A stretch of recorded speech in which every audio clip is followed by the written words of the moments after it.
हजरत उमर फारूक रदियल्लाहु अन्हु ने दुनिया को ऐसे सिस्टम दिए जो आज तक पूरी दुनिया में राइज हैं। सने हिजरी का इजरा किया, जेल का तसव्वुर दिया, मौजिनों की तनख्वाहें मुकर्रर की, मस्जिदों में रोशनी का बंदोबस्त कराया, पुलिस का महकमा बनवाया, एक मुकम्मल अदालती निजाम की बुनियाद रखी, आबपाशी का निजाम कायम किया, फौजी छावनियां बनवाई और फौज का बाकायदा महकमा कायम किया। आपने दुनिया में पहली बार दूध पीते बच्चों, माजूरों, बेवाओं और बेआसराओं के वज़ाइफ मुकर्रर किए। आपने दुनिया में पहली बार हुक्मरानों, सरकारी ओहदेदारों और वालियों के असासे डिक्लेयर करने का तसव्वुर दिया।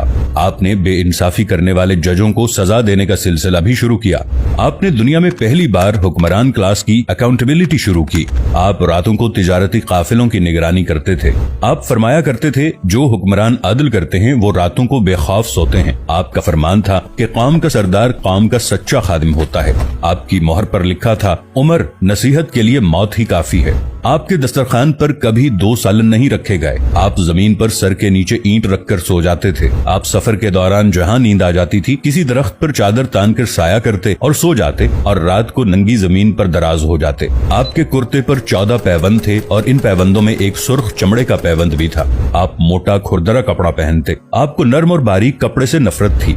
आप किसी को जब सरकारी ओहदे पर फाइज करते तो उसके असासों का तखमीना लगवाकर अपने पास रख लेते और अगर किसी सरकारी ओहदे के दौरान उसके असासों में इजाफा हो जाता तो आप उसका एहतसाब करते। आप जब किसी को गवर्नर बनाते तो उसे नसीहत फरमाते, कभी तुर्की घोड़े पर न बैठना, बारीक कपड़े न पहनना, छना हुआ आटा न खाना, दरबान न रखना और किसी फरियादी पर दरवाजा बंद न करना। आप फरमाते थे, जालिम को मुआफ कर देना मजलूमों पर जुल्म है। आपका ये फिक्रा आज इंसानी हुकूक के चार्टर की हैसियत रखता है कि माएं बच्चों को आजाद पैदा करती हैं, हमने उन्हें कब से गुलाम बना लिया। फरमाया, मैं अक्सर सोचता हूँ और हैरान होता हूँ, उमर बदल कैसे गया। आप इस्लामी दुनिया के पहले खलीफा थे जिन्हें अमीरुल मोमिनीन का खिताब दिया गया।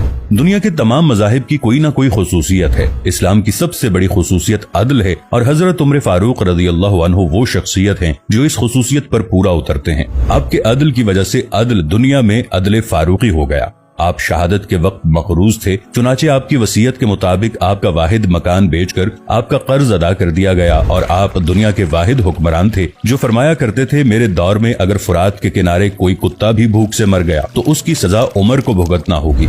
आपके अदल की ये हालत थी। आपका इंतकाल हुआ तो आपकी सल्तनत के दूर दराज इलाके का एक चरवाहा भागता हुआ आया और चीख कर बोला, लोगों, हजरत उमर फारूक रदियल्लाहु अन्हु का इंतकाल हो गया। लोगों ने हैरत से पूछा, तुम मदीने से हजारों मील दूर जंगल में हो, तुम्हें इस सानहे की इत्तला किसने दी। चरवाहा बोला, जब तक हजरत उमर फारूक रदियल्लाहु अन्हु जिंदा थे मेरी भेड़ें जंगल में बेखौफ फिरती थीं और कोई दरिंदा उनकी तरफ आंख उठाकर नहीं देखता था, लेकिन आज पहली बार एक भेड़िया मेरी भेड़ का बच्चा उठाकर ले गया। मैंने भेड़िया की जुर्रत से जान लिया कि आज दुनिया में हजरत उमर फारूक रदियल्लाहु अन्हु मौजूद नहीं है। हजरत उमर फारूक रदियल्लाहु अन्हु ने अपने दौर में जिस जिस खित्ते में इस्लाम का झंडा भिजवाया वहाँ से आज भी अल्लाहु अकबर की सदाएं आती हैं। वहाँ आज भी लोग अल्लाह के सामने सजदा करते हैं।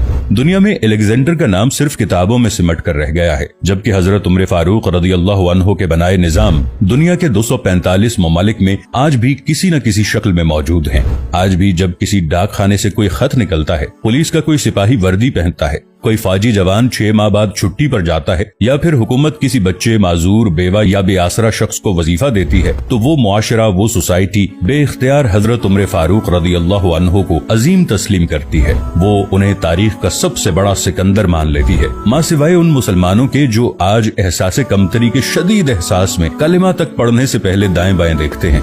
लाहौर के मुसलमानों ने एक बार अंग्रेज सरकार को धमकी दी थी कि अगर हम घरों से निकल पड़े तो तुम्हें चंगेज खान याद आ जाएगा। इस पर जवाहरलाल नेहरू ने मुस्कुराकर कहा था, अफसोस आज चंगेज खान की धमकी देने वाले मुसलमान ये भूल गए उनकी तारीख में एक उमर फारूक भी था जिनके बारे में मुस्तशरिकीन भी